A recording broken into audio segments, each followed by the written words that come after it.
The Vice Chancellor, University of Ilorin, Professor Egbewole, says public universities in Nigeria are not revenue-generating agencies against the belief in some quarters that public universities are expected to generate and remit revenue to the Federation accounts like other revenue-generating agencies. Egbewole disclosed this at his residence in Ilorin, the Kwara State capital, while hosting journalists and students' union executives of the institution to an annual iftar, that is, a breaking of Ramadan fast over the weekend. According to the Vice Chancellor of the University of Ilorin, Professor Egbewole, public universities in the country are not revenue-generating agencies.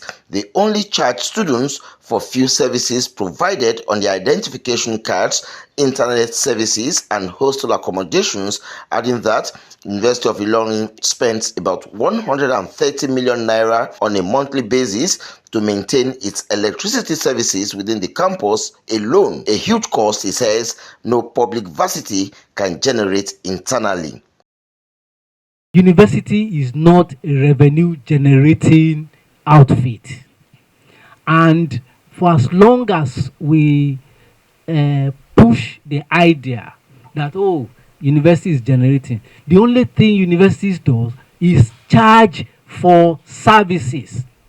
For instance, students paid for ID card. You cannot but give them the ID card. So where is that money going to come from? As we speak, I have said it over and over. On a monthly basis, University of Ilorin spends between 100 and 130 million naira for electricity alone. How much can we charge students to be able to meet that kind of demand?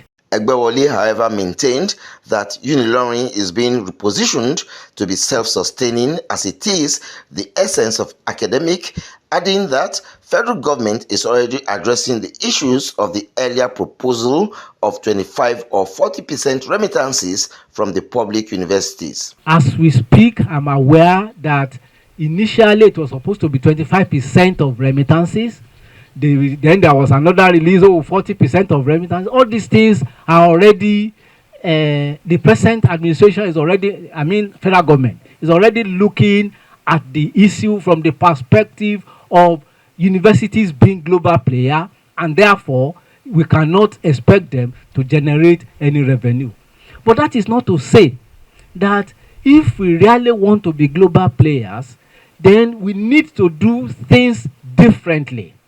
And that is why I believe that we are positioning ourselves as a university to the point that we should be self-sustaining. The VC hinted on the institution's moves into real value addition farming on its arable campus land. It's going to be value addition farming, real commercial farming on our campus. We are dealing with maize and soya beans. As we speak, we already have another arrangement with broad grains for about 2,000 hectares. And all these are not just production in commercial quantity, but with value addition. While insisting that public universities are not meant to generate revenues for government, the Vice Chancellor is of the view that all public institutions must be able to think outside the box so as to be self-sustaining.